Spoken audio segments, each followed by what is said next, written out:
이 시간 우리들이 스가랴서 8장, 9장 두 장의 말씀을 읽었습니다. 여러분 8장에 보면은 만군의 여호와의 말씀이 임하여 이르시되 해서 스가랴에게 하나님의 말씀이 임합니다. 근데 하나님께서는 질투하시는 하나님이라고 말씀하십니다. 크게 분노함으로 질투했다라고 말씀하고 있음을 보게 됩니다. 여러분 하나님은 때로는 질투하십니다. 그러나 사람의 질투와는 다릅니다. 하나님의 질투는 그 대상을 향한 깊고도 강렬한 사랑의 감정입니다. 그래서 하나님은 하나님의 백성에 대해서 하나님께로 와야 될 그 백성이 하나님께로 오지 않을 때 하나님은 질투하시는 하나님이시죠. 다시 말하면 내가 너무너무나 사랑하는데 너무너무나 그 사랑의 대상을 향한 그 강렬한 사랑을 가지고 있는 하나님인데 그들이 하나님께로 나오지 않을 때에 하나님께서는 질투하신다라고 말하고 있습니다. 시온을 향한 그러한 하나님의 계획을 방해하는 것은 그 무엇도 용납하지 않으셨습니다. 하나님은 이 예루살렘에 대해서 사랑의 감정을 가지고 있었기 때문에 예루살렘을 해하고 예루살렘을 방해하는 그러한 하나님의 계획을 방해하는 그런 것에 대해서 하나님은 절대로 용납하지 않고 하나님의 심판하심을 나타냅니다. 다시 말하면 하나님의 백성이 하나님께로 이르지 않을 때에 막 질투하시면서 그들을 책망하고 돌이키게 하고, 그런데 이 하나님의 백성들을 해하는 다른 외부의 세력들에 대해서는 하나님께서 반드시 심판하고 하나님께서 응징했음을 성경은 말해주고 있습니다. 하나님은 3절에서 이렇게 말합니다. 여호와가 이같이 말하노라. 내가 시온에 돌아와 예루살렘 가운데 거하리니 예루살렘은 진리의 성읍이라 일컫겠고 만군의 여호와의 사는 성산이라 일컫게 되리라. 하나님께서는 하나님의 백성을 너무너무 사랑하기 때문에 죄를 지을 때는 질투하지만은 회개하고 돌아올 때 하나님께서는 그들을 다시 세우십니다. 그래서 내가 시온에 돌아오겠다, 예루살렘에 거하겠다, 진리의 성읍이라고 예루살렘을 다시 회복시키겠다, 여호와의 산 성산이라고 이곳을 이렇게 일컫게 하겠다라고 하나님은 회복을 말하고 있습니다. 그래서 얼마나 아름다운 회복이 주어지게 되냐면요, 그곳에 늙은 남자들과 늙은 여자들이 다시 앉을 것이다. 그 성읍거리에 소년과 소녀들이 가득하게 될 것이다. 거기서 뛰놀게 될 것이다. 이 일이 그날의 남은 백성의 눈에는 기하려니와 라고 6절에 말하고 있잖아요. 도저히 불가능하다라고. 도저히 황폐화된 이 땅이 어떻게 이렇게 회복될 수 있느냐라고, 불가능하다라고 사람들이 말할 줄 모르나. 그래서 그날에 하나님께로 돌아온 남은 백성들 눈에도 이게 기이하게 보일 줄 모르나. 성경이 이렇게 말합니다. 내 눈에야 어찌 기이하겠느냐라고 6절에 말씀하고 있는 것이죠.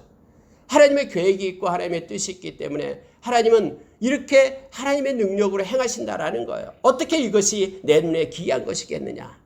하나님은 생각하는 대로 이루어지고 하나님은 말씀하신 대로 성취하시는 하나님이기 때문에 우리는 때로는 어떻게 이런 일이 있을 수 있어라고 말할 줄 모르나 하나님의 역사하심과 하나님의 행하심 가운데는 이와 같은 것들이 기이한 것이 아니다라고 말합니다. 그래서 우리는 하나님의 일하심을 우리가 기대해야 됩니다. 그리고 기도하며 나가는 자가 우리 인생 가운데 이러한 일이 일어나게끔, 우리 교회에도 이러한 일이 일어나게끔 우리가 그렇게 기도하며 나가는 우리가 되기를 원합니다. 여러분 보십시오. 자, 7절을 보니까 이렇게 말합니다. 내가 내 백성을 해가 뜨는 땅과 해가 지는 땅에서부터 구원하여 내고 인도하여다가 예루살렘 가운데 거주하게 하리니 그들은 내 백성이 되고 나는 진리와 공의로 그들의 하나님이 되리라 라고 하나님께서는 말씀하시죠. 이 진리와 공의로 하나님이 되시겠다고 말합니다. 그래서 하나님은 올곧고 정직한 자를 세우십니다. 그리고 하나님은 거짓이 아닌 진리를 가지고 하나님께서는 말씀하십니다. 이 말씀이 진리라고 그랬죠. 하나님의 백성은 하나님의 진리와 공의로 하나님께서 다시 회복시키고 하나님의 그런 백성의 하나님이 되겠다라고 말씀하고 있는 것이죠. 우리도 역시 그의 백성이기 때문에 이 진리와 공의를 가지고 살아가는 자가 되어야 됩니다. 하나님은 8장 10절에 보면은 전에는 이랬고 이제는 이렇게 하겠다 해서 확연하게 변화되는 모습을 이렇게 스가랴를 통해서 가르쳐 줍니다. 이렇게 변화시키겠다라고 말합니다. 전에는 사람도 싹쓸 얻지 못하였고 짐승도 싹쓸 받지 못하였으며 사람이 원수로 말미암아 평안히 출입하지 못하였으니 내가 모든 사람을 풀어 서로 치게 하였느니라. 그래서 하나님께서 사람을 풀어서 그렇게 허락했기 때문에 그때는 싹도 얻지 못하고 사람들이 평안히 출입하지도 못하였다. 그러나 이제는 내가 이 남은 백성에 대하기를 옛날과 같지 아니하겠다 하면서 하나님께서요 주신 것이 있습니다. 그게 세 가지를 우리에게 주십니다. 이제부터는 이렇게 하겠다라고 하나님이 약속하십니다. 첫째가 뭐냐면요. 자, 11절 보십시오. 만군의 여호와의 말씀이니라 이제는 내가 이 남은 백성에 대하기를 옛날과 같이 아니할 것인즉 곧 평강의 씨앗을 얻을 것이라. 포도나무가 열매를 맺으며 땅이 산물을 내며 하늘이 이슬을 내리리니 내가 이 남은 백성으로 이 모든 것을 누리게 하리라.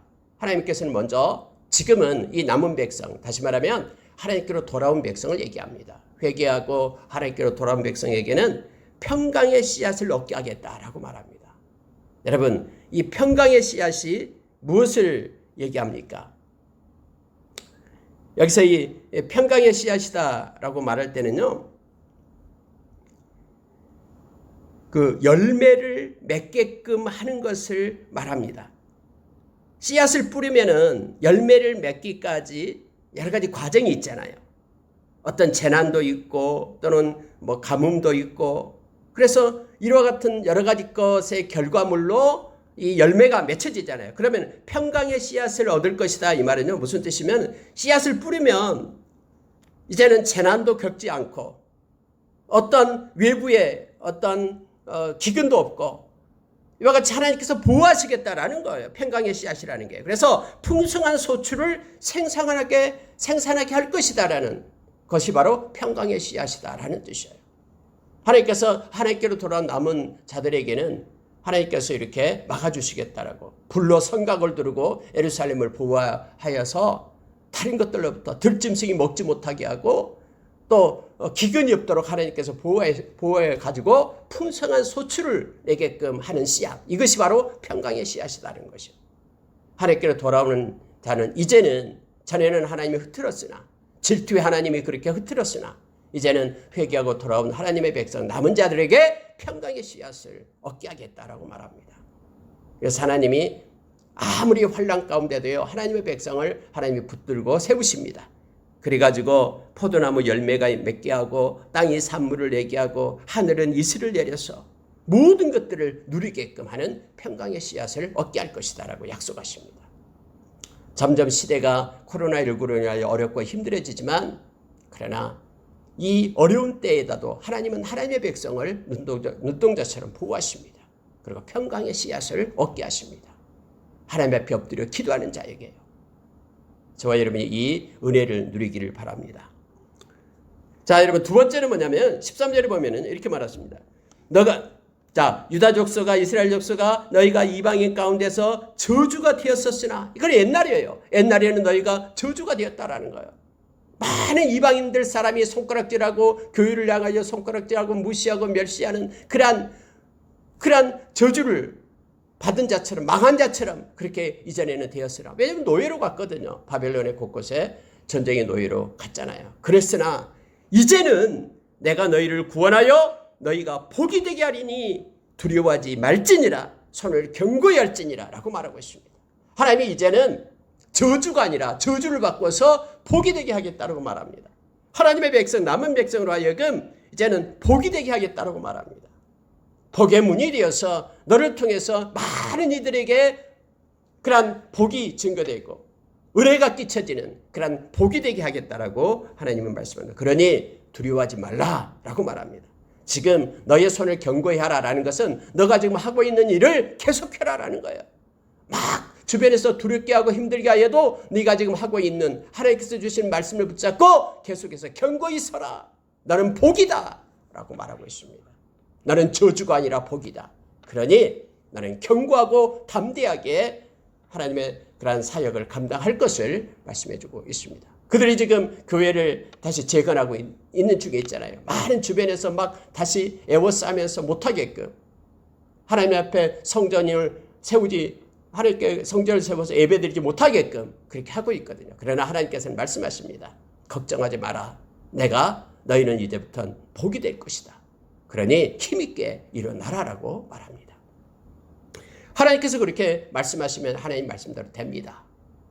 여러분, 세 번째로 전에는 이랬는데 이제는 이렇게 될 것이다 라고 말하는 것이요. 자, 15절 보시기 바랍니다.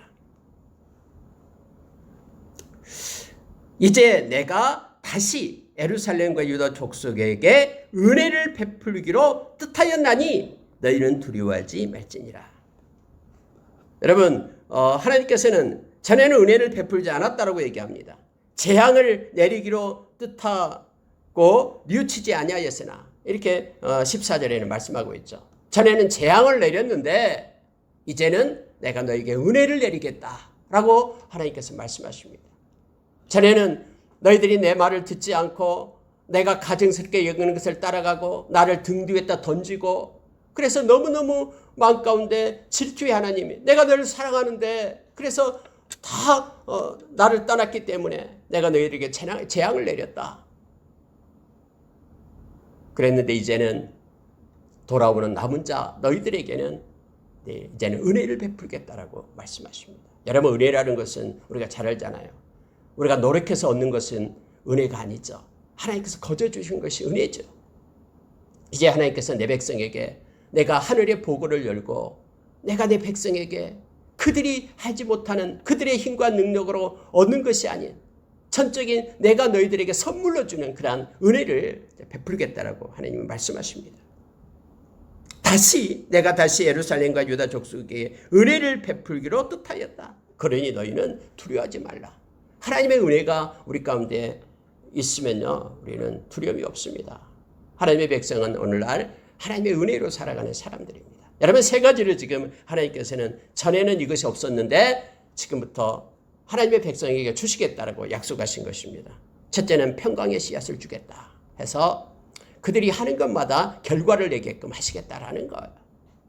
두 번째는 복이 되게 하겠다. 저주를 바꾸어 복이 되게 하겠다.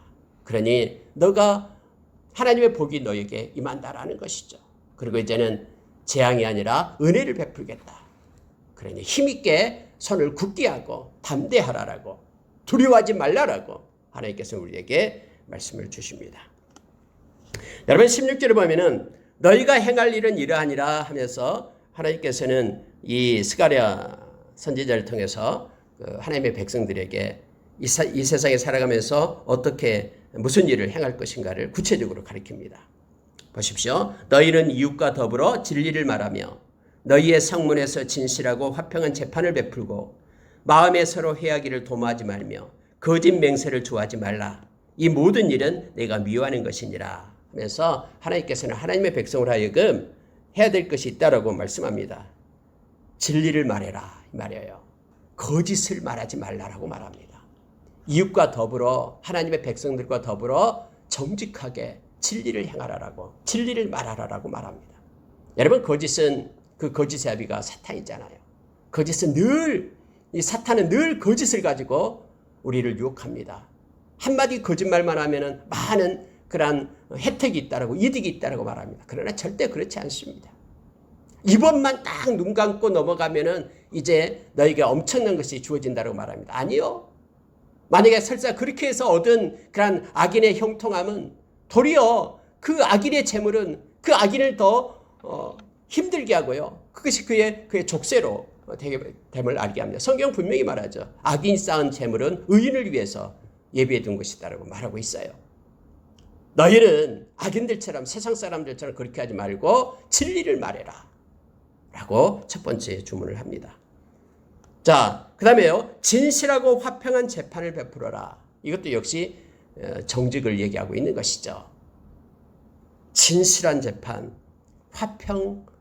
화평한 재판, 이걸 베풀어라라고 말합니다. 여러분, 느헤미야서 9장 33절에서 하나님께서는 공의의 하나님이죠. 뿐만 아니라 진리에 진실하신 하나님이라고 말합니다. 특히 재판을 할 때는 이것은 상황과 환경을 가지고 하는 것이 아니죠. 말씀을 따라서 공의롭게 공정하게 그리고 화평한 재판을 하라라고 말합니다. 서로에게 하나님의 함께 하심으로 인하여 평강을 주고 그들을 위로하는 그러한 재판을 할 것을 말해주고 있습니다. 이 화평하다라는 것은 그래서 사랑을 얘기합니다. 처음에는 진리를 말하고 정직하고 그다음에 진실도 정직이죠. 화평하다. 사랑을 가지고 살 것을 얘기합니다. 여러분 이것은 하나님께서 그토록 원하시는 것이죠. 미가서 6장 8절에도 역시 우리가 정의를 행하고 인자를 사랑하고 겸손하여 하나님과 함께 행하는 것, 동행하는 것 이것을 하나님께서 기뻐하신다고 우리에게 말씀해 주고 있죠. 그래서 정직함과 그리고 사랑을 가지고 살 것을 하나님이 요청합니다.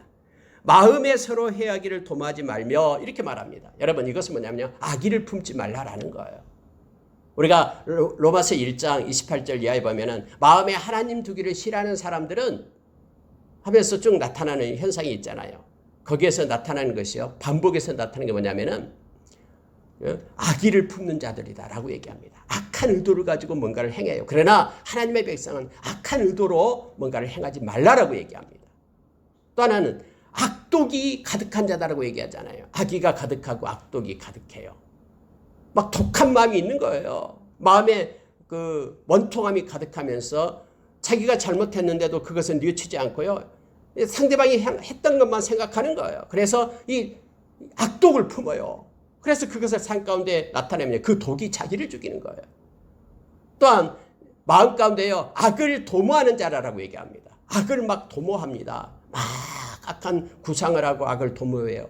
야, 마음에 하나님 두기를 싫어하는 자들에게 그렇게 나타나는 현상이다라고 로마서 1장 28절 이하에서 말해주고 있죠. 그러나 너희는 말합니다. 마음에 서로 해하기를 도모하지 말라라고 말합니다. 마음에 해하려고 도모하지 말고 하나님께서는 로마서 12장 19절 20절에서 원수 갚는 일은 나에게 속한 것이다. 너에게 속한 것이 아니다. 나에게 맡겨라 라고 말씀해 주고 있죠. 예수님도 예수님을 향하여 욕하는 자들을 함께 욕하지 않았다. 아까 우리가 그 베드로전서 2장에서 예수님께서는 자기에게 욕하고 자기를 힘들게 하는 그들을 위하여 당신의 생명을 주었다. 그들을 용서하면서 십자가에서 가상칠연의 첫 번째 말씀 있잖아요. 저들을 용서해달라고. 그렇게 행한 것처럼 우리는 예수 그리스도를 따르는 제자들이다라고 우리에게 말씀하고 있으면서 그래서 애매한 고난을 받을 때에 하나님을 생각함으로 우리 주님을 생각함으로 참으면 이것은 아름다운 것이다라고 우리에게 성경은 가르쳐줍니다. 그래서 여기서도 역시 17절에도 마음에 서로 해하기를 도모하지 말라라고 말합니다. 거짓 맹세를 좋아하지 말라. 사람들은 자기 그 순간을 모면하고 또 자기를 뭔가 높이기 위하여 맹세를 합니다. 내가 맹세한다고. 남을 속이기 위해서 또 맹세를 하잖아요. 내가 맹세한다. 이건 반드시 이렇게 될 것이다. 사기꾼들이 다 그렇잖아요. 그런데 성경은요. 거짓 맹세 좋아하지 말라라고 얘기합니다.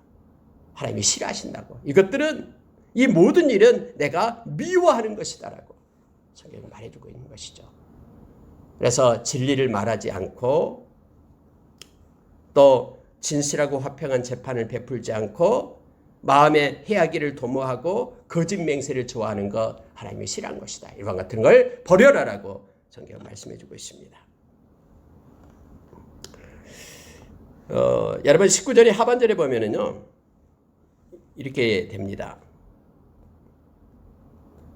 하나님은 그들이 넷째 달 금식, 다섯째 달 금식, 일곱째 달 금식, 열째 달 금식 계속해서 금식을 했어요. 그 70년 동안 바벨론의 포로로 있을 때 하나님을 찾으면서요. 너무 슬프죠. 금식하면서요. 그런데 이제는 하나님께서 유다 족속에게 이것들이 변하게 하겠다라는 거예요. 기쁨과 즐거움과 희락의 절기들이 되게 하겠다. 오직 너희는 진리와 화평을 사랑할지라. 다시 한번 반복을 합니다. 진리와 화평의 재판을 베풀라. 진리와 화평을 사랑해라. 해서 진리 정직하고 또 사랑을 가지고 행할 것을 다시 한번 요청해주고 있음을 보게 됩니다. 여러분 하나님은 21절에서 그렇게 말하는데요. 자, 이제는 하나님께서 여러 백성과 많은 성읍의 주민이 이제는 몰려올 것이다라고 말하고 있습니다. 이 성읍이 저 성읍에 가서 이르기를 우리가 속히 가서 만군의 여호와를 찾고 여호와께 은혜를 구하자 하면 나도 가겠노라 하겠으며, 많은 백성과 강대한 나라들이 예루살렘에 와서 만군의 여호와를 찾고 여호와의 은혜를 구하리라. 여러분, 지금은 이런 때가 없는 것처럼, 없을 것처럼 그렇게 느낌이 되죠. 많은 지금 교회가 핍박을 받고 힘들어 있는 상태, 그렇습니다. 마지막 때 악이 창궐할 때. 그러나요, 하나님께서는 많은 열방 가운데 하나님께서 부르실 하나님의 백성들이 있다라고 얘기합니다. 하나님께 나와서 하나님을 찾고 하나님의 은혜를 구하는 하나님의 백성들이 곳곳에 있다라는 거예요. 여러분, 아합과 이세벨 때에 엘리야가 이세벨의 갈멜산에서 그렇게 하나님께 영광을 돌리고 나서 이세벨이 죽이겠다 하니까 광야로 가가지고 너뎀나무 아래에 막 엎드려서 죽겠다라고 야단하잖아요. 하나님께서 깨워서 다시 힘을 주어서 다시 가게끔 하죠. 호렙산으로요. 거기서 하나님께서는 말씀하시잖아요. 바알과 아세라, 그들을 섬기지 않는 나의 거룩한 자들이 있다라고 말합니다. 지금 눈에는 보이지 않지만 있어요. 7,000명이 있다라고 말하고 있잖아요.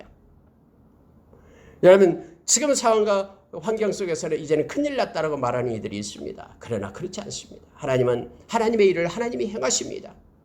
오늘 이러한 일이 있을 거라고 말합니다. 많은 백성과 강대한 나라들이 이제는 하나님을 찾고 하나님의 은혜를 구하는 때가 온다라고 말합니다. 그날에는 말이 다른 이방 백성 10명이 유다 사람 하나의 옷자락을 잡을 것이라. 곧 잡고 말하기를 하나님이 너희와 함께 하심을 들었나니 우리가 너희와 함께 가려 하노라 하리라. 성경이 이렇게 말한 거예요. 그날에는요, 이방 백성 10명이 하나님의 백성 한 사람의 옷을 붙잡는다라고 얘기합니다. 그러면서 뭐라고 얘기하냐면은 하나님이 너희와 함께 하심을 내가 들었다. 전능하신 살아계신 하나님이 너희와 함께 하심을 내가 들었다. 우리가 들었다. 하나님의 그 놀라운 역사를 우리가 보았다. 그러니 우리가 이제는 너희와 함께 너희들처럼 가서 하나님을 찾고 하나님의 은혜를 구하겠다 하면서 이렇게 하나님께로, 교회로 몰려오는 그러한 일들이 있을 것이다라고 성경은 가르쳐주고 있습니다. 하나님은 반드시 당신의 백성들을 찾습니다. 그리고 그들을 보호하십니다.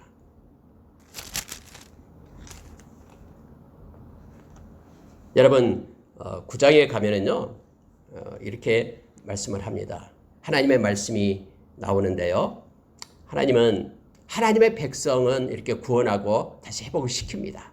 그러나 하나님의 백성을 힘들게 하고 또 하나님을 모욕하고 멸시했던 그런 나라들에 대한 심판은 반드시 있습니다. 그 내용이 바로 9장이에요. 8장에서는 하나님의 백성을 세우는 것이라면은 9장에서는 하나님의 심판이 이방인에게 있음을 나타내주고 있는 내용입니다. 여러분 보십시오.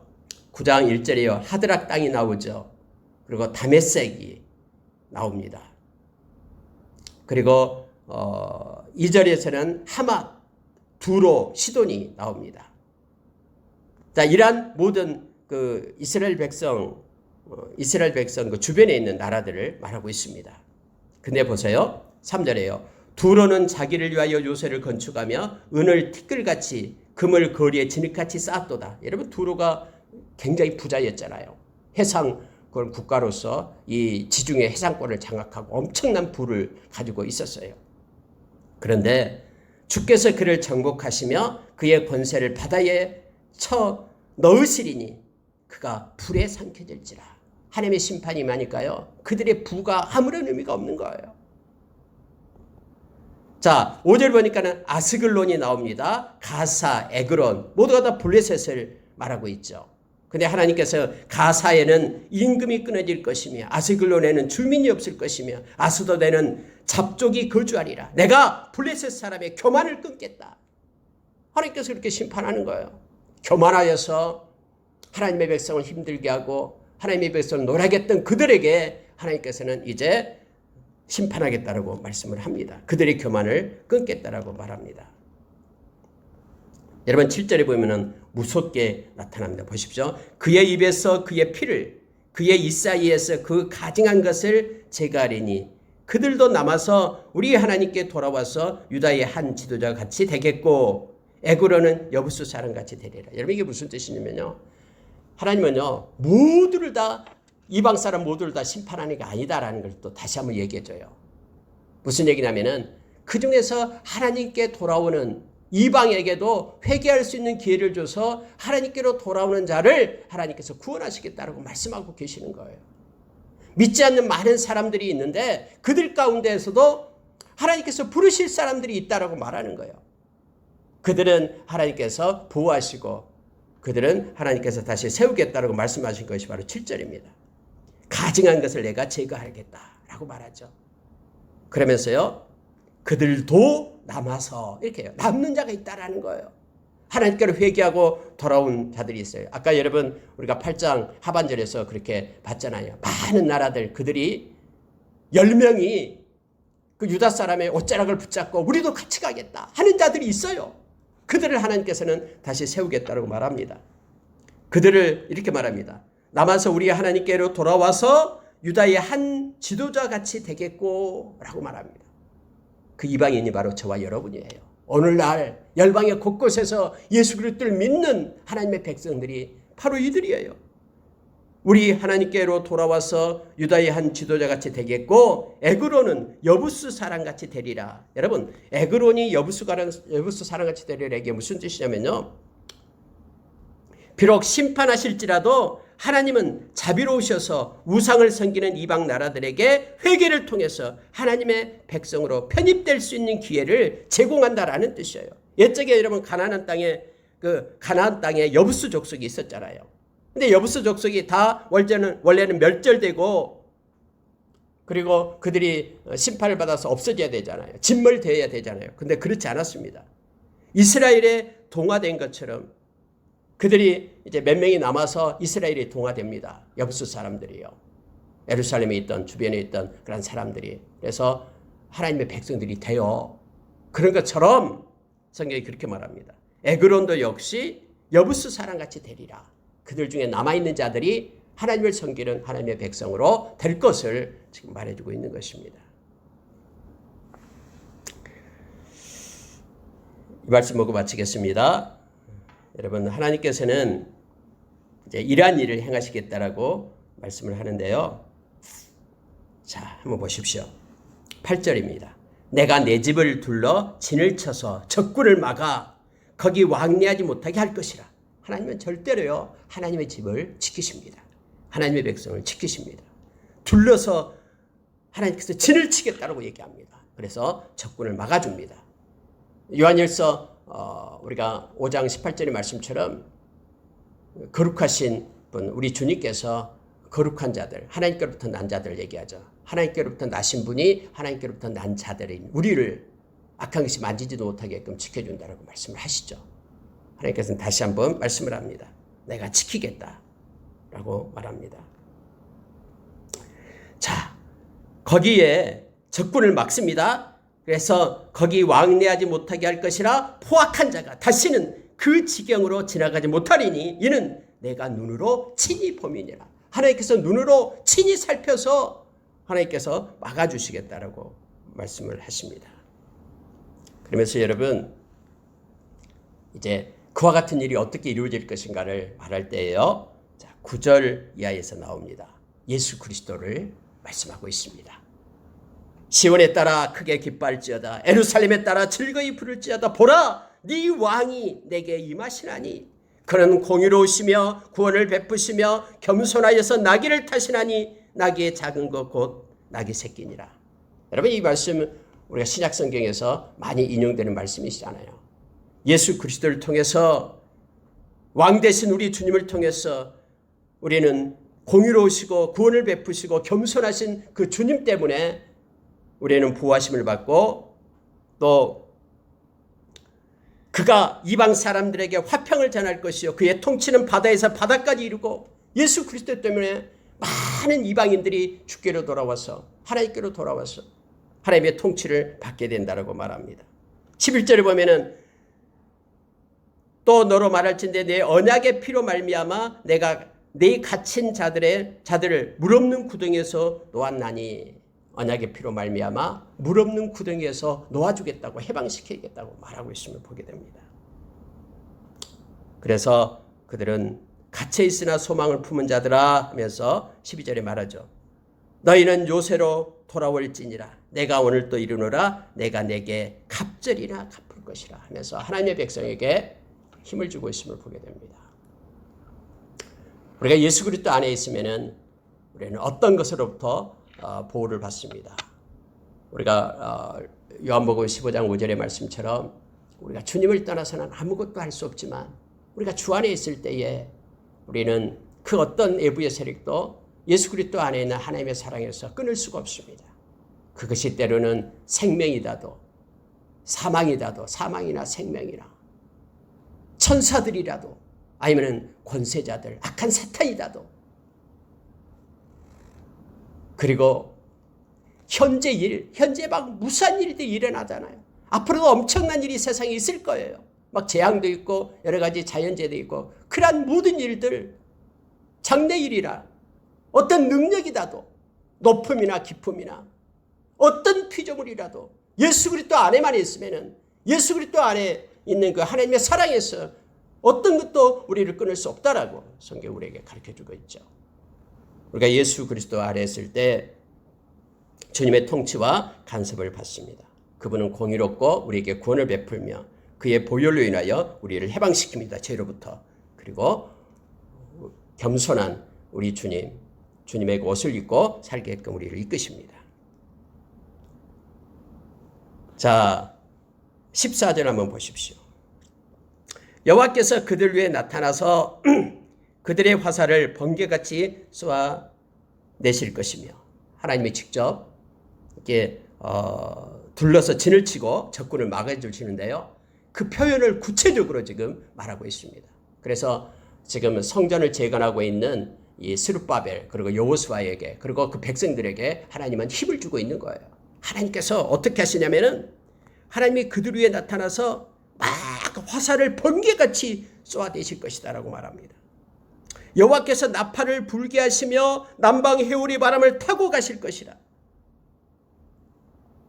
하나님께서 그들을 호위하시리니 그들이 원수를 삼키며 물맷돌을 밟을 것이며 그들이 피를 마시고 즐거이 부르기를 술 취한 것과 같이 할 것이라. 이 말은 무슨 뜻이냐면요. 하나의 상징적으로 나타내는 거예요. 주의 백성이 어떻게 피를 마실 수 있습니까? 여러분 실제로 피를 마신다는 뜻이 아니고요. 피 흘리는 전쟁에서 하나님의 도움으로 말미암아 이스라엘이 크게 승리한다라는 사실을 이런 시적인 언어로 생생하게 묘사한 말이에요. 하나님이 직접 화살을 쏘고 하나님이 직접 회오리 바람을 타고 가서 하나님의 백성을 보호하고 어떤 것에도 승리를 누리게끔 엄청난 승리를 누리게끔 하시겠다는 약속입니다. 그날에 그들의 하나님 여호와께서 그들을 자기 백성의 양떼같이 구원하시리니 그들이 왕관의 보석같이 여호와의 땅에 빛나리로다. 왕관에 붙인 보석처럼요. 하나님의 백성이 빛나게끔 그렇게 하겠다라고 약속해 주십니다. 그의 형통함과 그의 아름다움이 어찌 그리 큰지 곡식은 청년을 새 포도주는 천연을 강건하게 하리라. 하나님의 형통함과 하나님의 백성을 얘기하고 있죠. 그러니까 그들의 하나님의 백성들의 형통함, 하나님의 백성들이 그 아름다움 이것이 너무너무 크다라는 거예요. 누구 때문에요? 하나님 때문에. 하나님께서 왕관의 보석처럼 그렇게 빛나게 하기 때문에. 그래서 거기에 하나님이 주어진 모든 것들, 곡식과 새 포도주, 하나님께서 공급하는 모든 것들로 인하여 하나님의 백성들이 청년 처녀들, 하나님의 백성들이 강건하게 될 것이다라고 성경은 말씀해주고 있습니다. 말씀을 마치겠습니다. 여러분 스가랴 8장과 9장에서는요. 하나님께서 하나님의 백성을 보호하시고 이끄시겠다라는 그러한 능력을 공급하고 절대로 하나님께서는 버리지 않고 하나님이 직접 그들의 대적을 하나님은 싸우시겠다라고 약속해 줍니다. 그러므로 인하여 너의 손을 굳게 하고 용기를 가지고 힘을 다해서 나아갈 것을 말합니다. 아무리 외부에서 뭐라고 말하면은 우리가 움츠려들고 또 낙심하고 절망을 하잖아요. 근데 우리 뒤에는 하나님이 계신다라고 약속해 주고 있습니다. 그러니 힘을 내서 달려갈 것을 바랍니다. 이 악한 세상에서 우리 주님 의지하면서 주 안에서 승리할 것을 성경은 요청해 주고 있습니다. 오늘 하루도 우리의 마음에 그런 평정심, 그런 화평함을 잃지 않고요. 하나님께 다 맡기고 그분을 의지하면서 그분이 공급하는 주님이 주시는 그런 기쁨의 하루, 즐거운 하루가 되기를 원합니다. 기도하겠습니다.